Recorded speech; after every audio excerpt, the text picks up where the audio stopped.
We're going to do just a little bit of review since it was a couple of weeks that since we were doing this, and you've probably already noticed I'm having just a little bit of trouble tonight, but hopefully it'll be all right. But we're going to do just a little bit of review because it brings us up to speed. We saw the last time we were here Ahasuerus giving Haman's house to Esther, and then remember Esther then gave it to Mordecai. Now, I kind of believe that this was not actually deeding over, as we think of it, the property to him, but putting him in charge of the property. That was something that was done by property owners a lot back in those times, have somebody taking care of their property for them when they were not able to do it. And we also noticed that Esther begged the king to save her and her family, her people, the Jews. And we saw Ahasuerus giving his ring of authority, his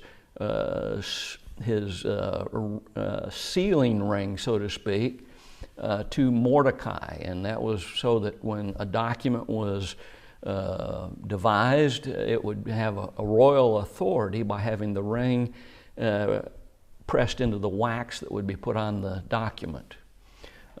They also did that to keep a document from being read, and not really so much to keep it from being read, but so that the person receiving it sometimes would know that nobody had tampered with the document. They'd roll it up into a scroll type situation, and then they would seal it.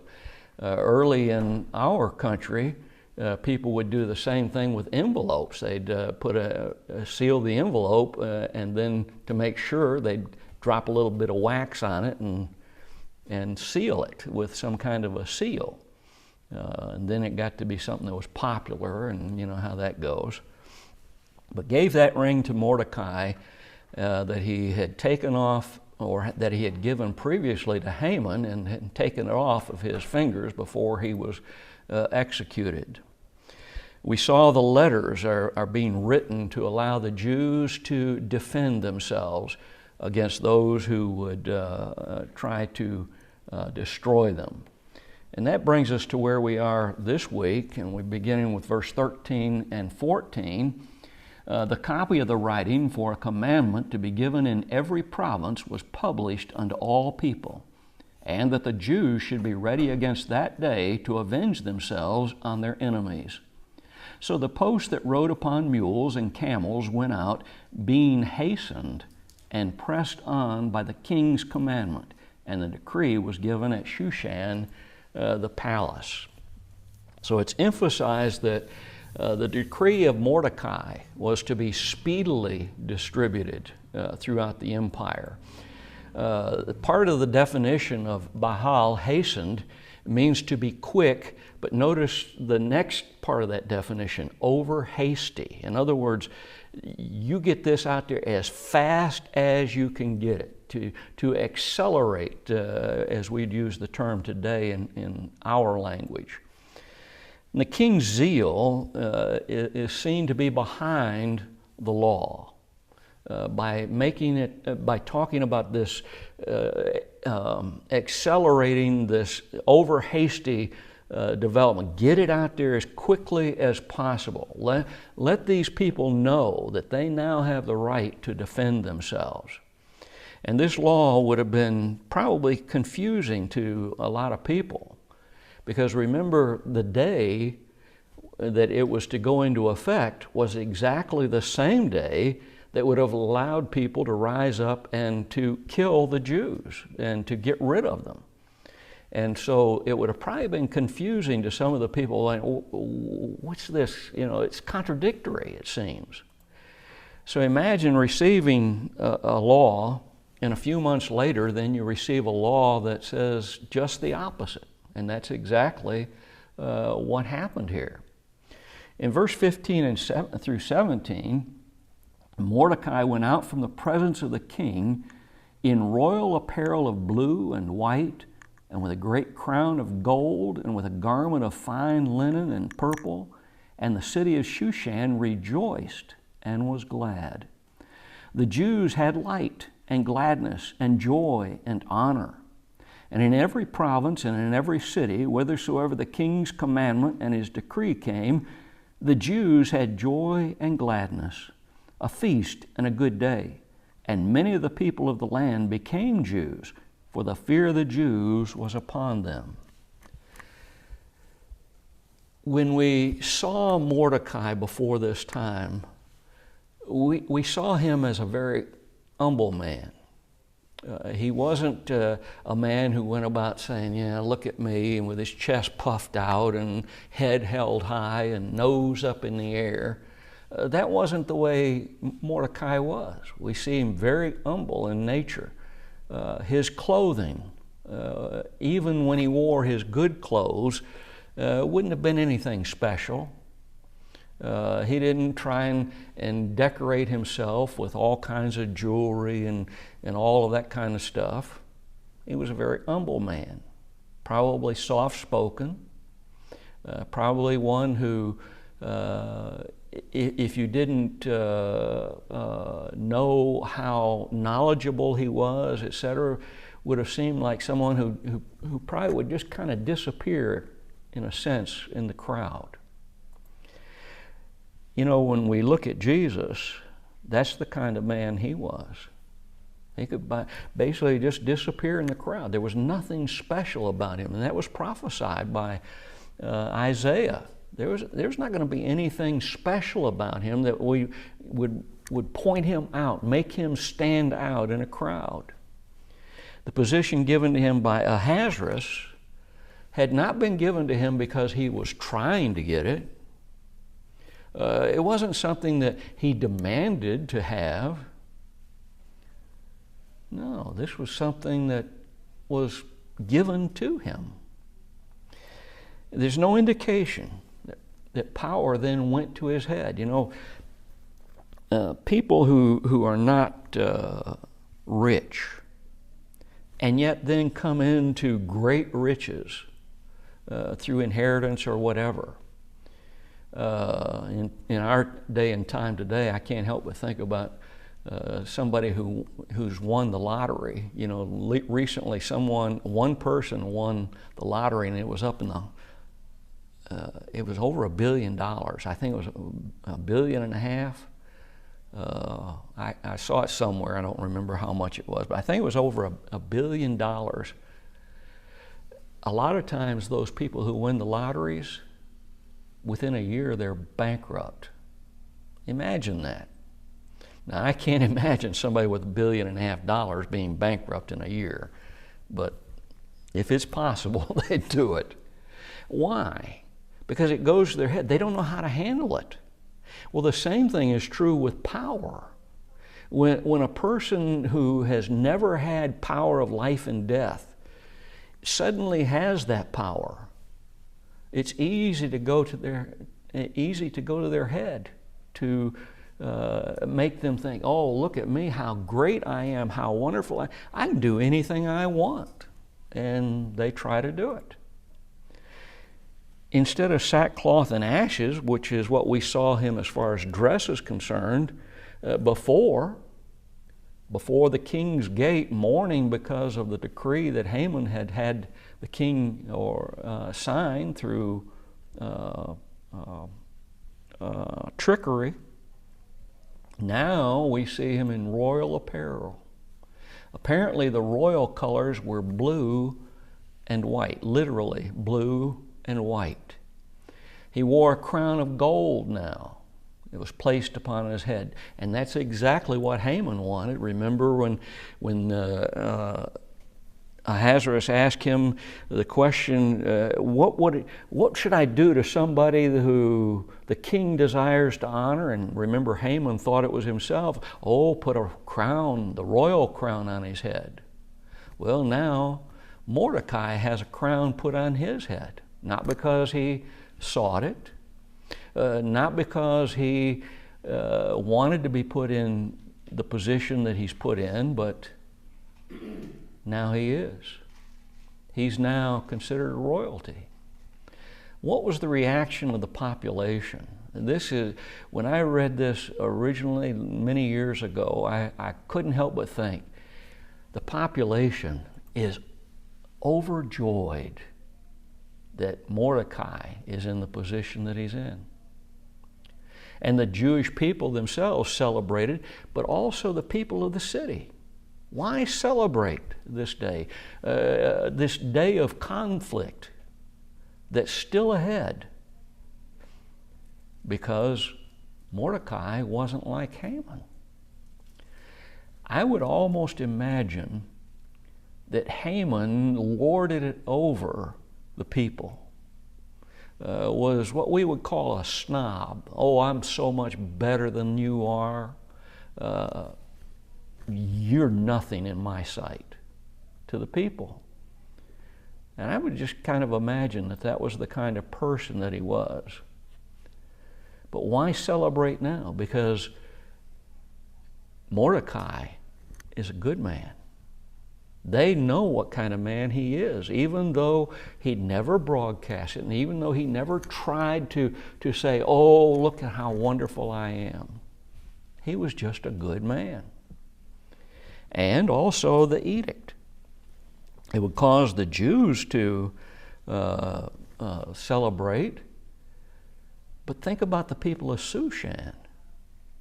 If indeed my assessment of Haman is correct, and he lorded it over the people and acted so superior to them, wouldn't they rejoice that now instead of a man like that they had now Mordecai, a man who was humble in nature, who had never sought to gain the honors that were given to him? Many of the people, notice, became Jews. They became Jews. Some of these were probably what were known as the people of the law. That is, they did not do the things that would cause them, the males, to be circumcised, etc., but followed the law and studied the law. Even in the time of Jesus, there were people like this that weren't fully proselytized, but were considered friends of the law, considered to be people who tried to live by the law of Moses. But in this case, we see that it says many of them became Jews, fully followed the law, fully became proselytes of the law. Not Jewish by birth, but Jewish by adoption, so to speak. The same way that you and I are sons of God today, the family of God, the children of God. How? By adoption. God adopted us when we decided to obey Him, when we did what He told us to do, to make us His children, to, better say, to allow Him to adopt us. You know, in adoption cases of children today in our nation, the judge usually will ask the child, do you want to be adopted by these people? They ask them. And if the child says, no, I don't, I can guarantee you something, the proceedings stop. That's it. He's not going to declare that person now a child of this family. Haman's law caused a lot of confusion among the nation of Persia, and the overthrow of this law would be welcomed with joy by many of the people. When that law was first made, there were people who rejoiced. You know, the Jews have always had enemies. God's people have always had enemies who rejoice when God's people are put down, hurt in some way, demonized in some way, no matter how untrue it might be, You know, in the first century, in the first and second century, Christians were accused of being cannibals by those who hated them and despised them, as a way to try and denigrate them in the eyes of the population. Why? Because we partake every Lord's Day of the body and blood of Jesus, symbolically. But see, they would say, oh no, they're literally cannibals. They eat the body of Jesus. And Catholicism perpetuated that, didn't it?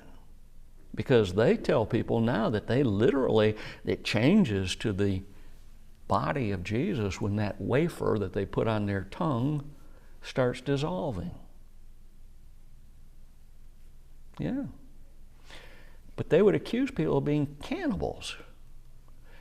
No telling what they accused the Jews of in those days. I don't know. I know I've read it somewhere, but falsely. But they would accuse them, and they would be happy if something bad happened to the Jews. But when the law was changed or given an opportunity to change it through Mordecai, there would have been great happiness too. And that seems to show me that there was some animosity toward Haman and Haman's party.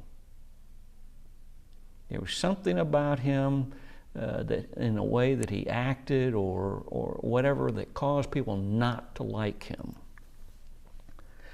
They were glad because he was deposed from his position of power. They were happy because an injustice. I think a lot of the people, remember when we studied earlier and the people seemed confused? Why this law? Well, they recognize that an injustice, these people don't deserve this. But an injustice has been corrected. The Jews had lived in such a way as to gain the favor of the people. And now things are going well for the Jews, and what do? When things go well for a particular group of people, what do people usually do? We call it jumping on the bandwagon, don't we? They jump on the bandwagon. Oh, we want to be recognized as part of these people. Things are going good for them. Why? They're becoming rich. I mean, let's get on that bandwagon. Let's join them.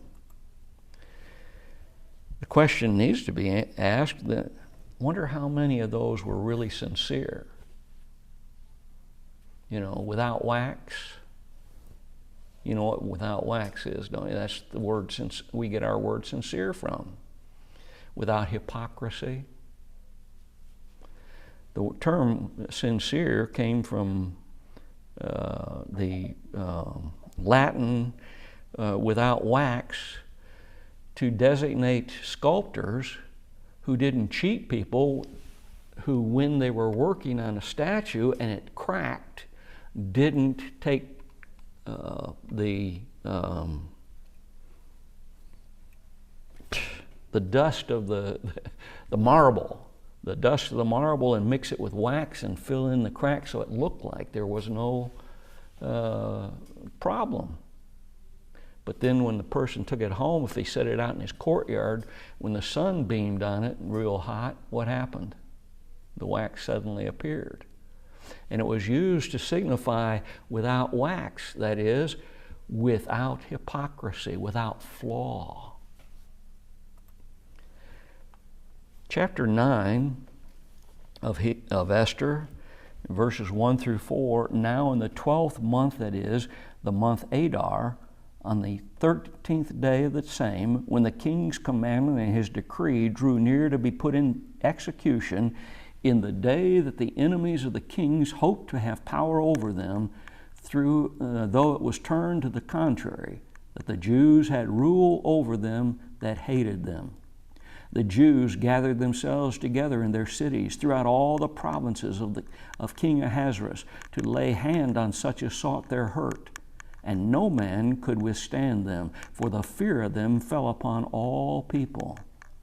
And all the rulers of the provinces, and the lieutenants, and the deputies, and the officers of the king helped the Jews, because the fear of Mordecai fell upon them. For Mordecai was great in the king's house, and his fame went out throughout all the provinces. For this man Mordecai waxed greater and greater. Approximately 9 months have passed since Mordecai's, or since the decree of Haman had reached the hands of the people. And now a new decree has been made, and now 9 months after these two decrees have been put into motion, now comes the time when they were to be observed. It's interesting that some of the people of the empire tried to implement Haman's decree, the first decree. That's interesting to me.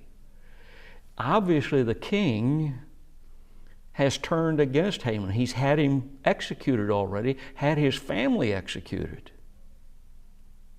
Obviously, the king is on the Jews' side, and yet some of these people tried to implement the first decree. The king, the queen, and Mordecai had given a decree that would allow them to defend themselves and to destroy all of their enemies. And notice something else. In the text that we read, the Jews were allowed to lay hand on such as sought their hurt. That not only included to kill them, but also to take their goods. Whatever they owned, after they killed them, they could take it. The language, though, shows that they could only act in self-defense. They weren't allowed to go out and hunt these people. Now, in Shushan, we're going to notice that they were given one day that they actually could go out and hunt these people. They were given an extra day to do that very thing. But throughout all the provinces of Persia, the indication is only to defend themselves. They gathered together and waited for those to attack them according to Haman's decree. The Jews assembled. They gathered in all of the cities, and you can see them, maybe little hamlets as we would call them, in all these different places. As many of them as were there, they gathered together and waited. The word gathered means to assemble. We understand that. This word sometimes is used to signify the gathering of an army in the Scriptures. So they were gathering, in a sense, as an army to be able to defend themselves against those who would destroy them. And success is seen in that no man could do what? Withstand them. No man could go against them and win. That's the idea. They couldn't do it. They would be defeated. How foolish for a man to think that he can oppose the will of God. Let's go ahead and turn over to Psalm 64 for a minute. I want to notice the language there. Psalm 64. I'm not very good at this. I was telling Catrice earlier, I really like the large print Bible that I have now, but it's difficult for me to get into it or to utilize it. But let's look at Psalm 64 and verses 1 through 10. Listen to what he says. Hear my voice, O God. David's praying to God, and he wants him to listen to him. In my prayer, preserve my life from fear of the enemy. Hide me from the secret counsel of the wicked, from the insurrection of the workers of iniquity. who whet their tongue like a sword. Why did you whet a sword? You whet it in order to sharpen it. Who whet their tongue like a sword and bend their bows to shoot their arrows, even bitter words. They were using words like arrows. Well, arrows were used to kill someone. That they may shoot in secret at the perfect, suddenly do they shoot at him and fear not. They encourage themselves in an evil matter. They commune of laying snares privily or privately. They say, who shall see them?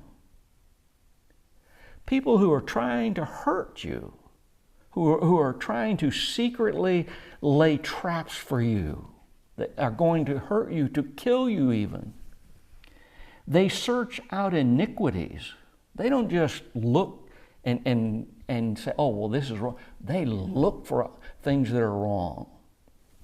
They accomplish a diligent search, both the inward thought of every one of them, and the heart is deep. These evil people, they're constantly thinking about what's evil. But God shall shoot at them with an arrow, suddenly shall they be wounded. You were thinking of doing this to me, David is basically talking about, that all of these things, they were trying to do these things to me, these evil people. But they need to be aware of something. God is going to shoot at them with an arrow. Suddenly shall they be wounded. So shall they make their own tongue to fall upon themselves. What they planned for me, they're going to get. All that see them shall flee away. These evil people, they're going to run from them. They're not going to join them. And all men shall fear and shall declare the work of God, for they shall wisely consider of his doing. Who's going to do that? The good people. The people who stand for right, who want to do what's right. The righteous shall be glad in the Lord and shall trust in him, and all the upright in heart shall glory. And isn't that what we see happening in Esther? The righteous. And those that people were joining to do evil to David in the past. I mean, look at the life of David. Look at particularly I'm thinking particularly of his son who rose up against him, even taking the palace, and David had to flee from him. It wasn't too long until he, the son, was actually fleeing from David and his men. It wasn't too long to those who had joined David's son in rebellion were the ones who were being hunted. And the righteous, those who understood the righteousness of David and the favor that God had shown toward David in the past and was now showing to him again, were rejoicing. No wonder David could write so strongly these feelings that he had, and how foolish it was, as the psalm shows, for those who would fight against God, that is, fight against his chosen ones. And today the same thing is true with Christians. Those who fight against us do not realize that they're actually fighting against God. And the time's going to come when God is going to render his vengeance on those who fight against his people who are actually fighting against him. Consider the word helped as you see it in verse 3. How did they help them? There are three possible ways. These leaders assisted the Jews. They gave their moral support to the Jews, or they supplied them with weapons. I believe it was all three. Why did the officials of the kingdom help the Jews? Because it was obvious that the king was on their side. Do you want to get the king's wrath to come upon you because you did what he didn't want you to do? Are you going to flirt with the idea that you can get away with doing some of this evil toward these folks and get away with it when the king is on their side? Notice their fear of Mordecai. This is more than just the idea of abject fear. It would also render the reverence that they would show for the position that he holds now. Excuse me. He's risen to greatness in the kingdom of Ahasuerus. And because of the position that he holds, he now would have pretty much the control of life or death. If he recommended to the king that someone would die, what do you think is going to happen? They're going to die. He'd risen in prestige and power, and now a lot of folks are, hey, jumping on that bandwagon. We're on his side. We don't want to be seen as his enemy. Consider also again the difference between Haman and Mordecai. Haman used his position to glorify himself, to strengthen his base of power. And really wanted to be king himself, didn't he? And showed no respect for those who are around him. Mordecai didn't seek that at all. Instead, he sought only to glorify God. He wanted to do what's right in God's sight. That's seen over and over in this book. And he cared about people who are around him. He wanted the best for them. And it didn't matter what their position was. If it was the person who scrubbed the pots, the slave who cleaned out places of waste, didn't matter to him. He showed respect to people. And therefore people were drawn to him more than they would be drawn to Mordecai. They would instead be repulsed by people like Haman, rather. This was the difference between these two men. One sought glory for himself, treated others badly, wanted to rise to a position of power over all others. Mordecai didn't seek power. It was given to him, but he didn't seek it. He treated others well. He had empathy for others. Look at verse 5 and 6. Thus the Jews smote all their enemies with the stroke of the sword, and slaughter and destruction, and did what they would unto those that hated them. And in Shushan the palace the Jews slew and destroyed 500 men. Notice something carefully there that we're going to point out. This hatred was so intense that it throws common sense out the window. I'm talking about the hatred of Haman. It's so, just throw common sense out. Just kill all of the people that are like him, that are Jews. And some of these people still, after the decrees, the two decrees, and they saw that the king and all of his officials and all of the promises were on the Jews' side, we're still going to try and kill them. That's throwing common sense out the door. Many tried to destroy the Jews, even though the king, the queen, the prime minister, and all the officials of the provinces were on the Jews' side.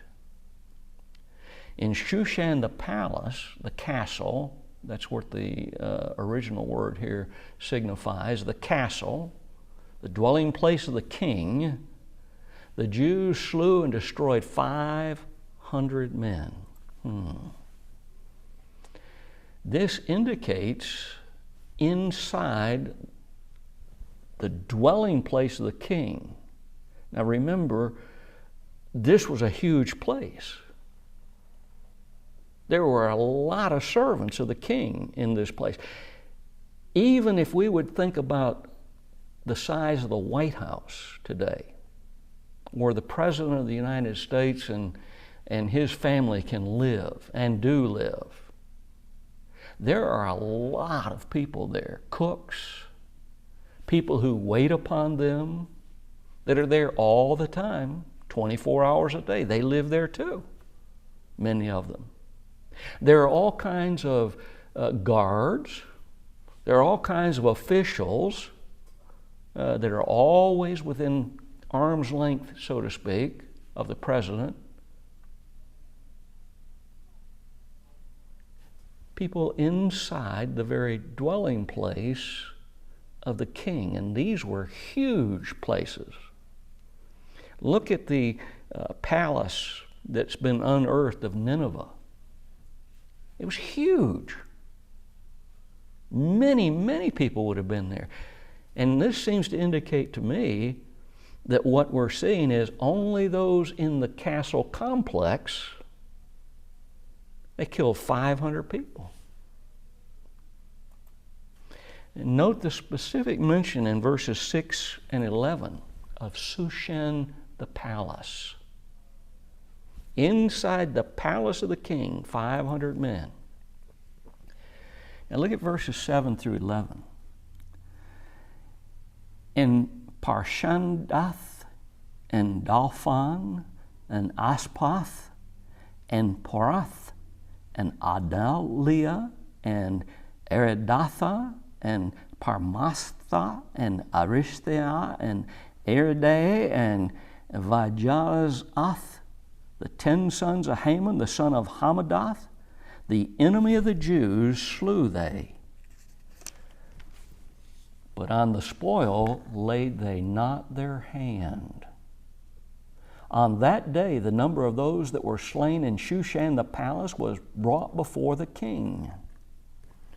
Now notice what happened here. It's interesting to notice that it's mentioned again that the 10 sons of Haman, all their names, and I'm sure I butchered those names really well. I thought about having Ron read them for us and let him butcher them instead of me. But the 10 sons of Haman are mentioned again. This is not talking about now they were killed on this 13th day. I don't believe that's the mention. I believe that's mentioned to him, or mentioned that they were killed at the same time that Haman, their father, was killed. Now that's my thinking on this. You may read it a little differently, and that's okay. It won't determine whether we go to heaven or not. Now regarding the spoils, look at this. In Esther 8 and verse 11, it said that the Jews that were in the provinces could take the spoils of those that attacked them and then they killed for themselves. But verse 10 of this chapter says they didn't do it. They didn't take the possessions of those that were their enemies and whom they killed. And that's very unusual. Almost always in war, and let's be honest, this was war. It was an internal war, but it's still war. When you kill the enemy, whatever things he had on him, his weapons, if he had any valuables, you take them. But the Jews didn't do that. Do you think the people of the provinces didn't take notice of that? You think people of Shushan and these cities, other cities, you think they didn't take notice of that? And how would that be looked at by those people? These people aren't doing this for riches. Even though a lot of these folks had a lot of riches, they're not doing it to make money. They're not doing it out of some kind of spite. That's not normal, what they did. They didn't take it. Their actions showed strong character. They're not greedy. They're not looking to see how many they can kill so that they can get their wealth. Almost all wars, no matter where they are fought over possessions. And I'm going to say this, America's no different. You know why we fought in Vietnam? Because we didn't want the material wealth that's found underground in Vietnam to go to the Chinese. That's why we really fought there. We're no different. Our country isn't than other countries are. Wars are fought over possessions. Vietnam is extremely rich in oil and other things that we use on a constant basis. These Jews were not interested in possessions. They fought only to defend themselves. How noble that was. At the end of the day, the results of this war in the city of Shushan, in the castle, or the castle of the king, his dwelling place, it's reported to him the results. 500 people were killed. And it's recorded in the book of the Chronicles. Why? So that people in future generations can look back and see, this is what we did. This is what was done. This is what happened. Look at verse 12 and 14. And the king said unto Esther the queen, the Jews have slain and destroyed 500 men in Shushan the palace. Notice that? Shushan the palace, 500 men. And the 10 sons of Haman, what have they done in the rest of the king's provinces? Now what is thy petition? And it shall be granted thee. Or what is thy request further? And it shall be done.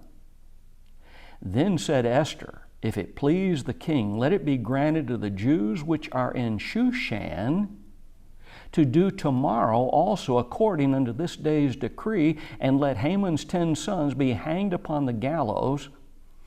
That seems to contradict what I believe about them. And the kings commanded it so to be done, and the decree was given at Shushan, and they hanged Haman's 10 sons. So I'm going to have to stand corrected, aren't I? It was done at that time. In Esther, in these verses, we see again the emphasis that 500 men were killed in Shushan the palace. Notice that? It's not talking about Shushan as a whole. There were probably a lot of people killed there in the outskirts of the city, outside of the palace of the king. 2 additions are made to this number. The sons of Haman and what was done to the rest of the kingdom. And again, I apologize, I got it wrong. Haman's sons were killed during this time. What was done in the rest of the kingdom? How many died there? And he's going to be informed of this. But notice the next question that he asked Esther in verse 12. Is there any, I'm paraphrasing it now, is there anything else you think should be done? Is there anything else? Ask, and it shall be done. And look at Esther's answer. If it please the king, if it fits what you would agree to, if you think what you think should go ahead and be done, if what I mentioned is proper in your sight, she's showing respect to the king. She's not his equal. She understands that. She's in one position lower than him, according to the empire. And if you think what I'm asking for should be granted, but only if you think it should be, only if you're willing for this to be done, then answer my, or give acquiescence to my request. And her request is specific. One more day to eliminate our enemies throughout all the nation? Nope. In Shushan only. Let Haman's sons be hanged on the gallows. Can they die twice? Haman's sons had been killed on the day before. This was their dead bodies. Why? We're not used to this. In our society today, we don't do this. Why would they be put on display? And that's the secret. They died on day 13. On day 14, their bodies are hanged. Why?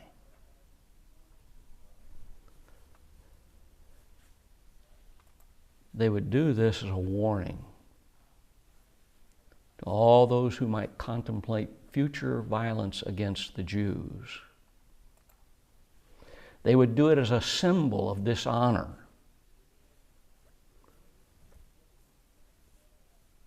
It would cause the people to contemplate what had been done to their father and his family, his whole family. This was a common tactic that was used. You look at in the Scripture. Why did God, particularly under the law of Moses, tell them you couldn't hang someone on a tree overnight? It would cause a curse to come upon the Jews. In other words, you can display them, this person you've hung, you can let them hang, but by sundown, you got to take them down. Otherwise, you're going to be cursed by God. Not by man, by God. Remember, the gallows aren't what we think of as gallows. They're stakes that are set up and a person is impaled on that. And the same impaling instrument that was used for Haman was used to display his sons. It was a sign of victory. We don't do that kind of thing today, but it was common in those days. Oh, I'm sorry, I'm past the time. We'll come back to verse 15 and 16 next week.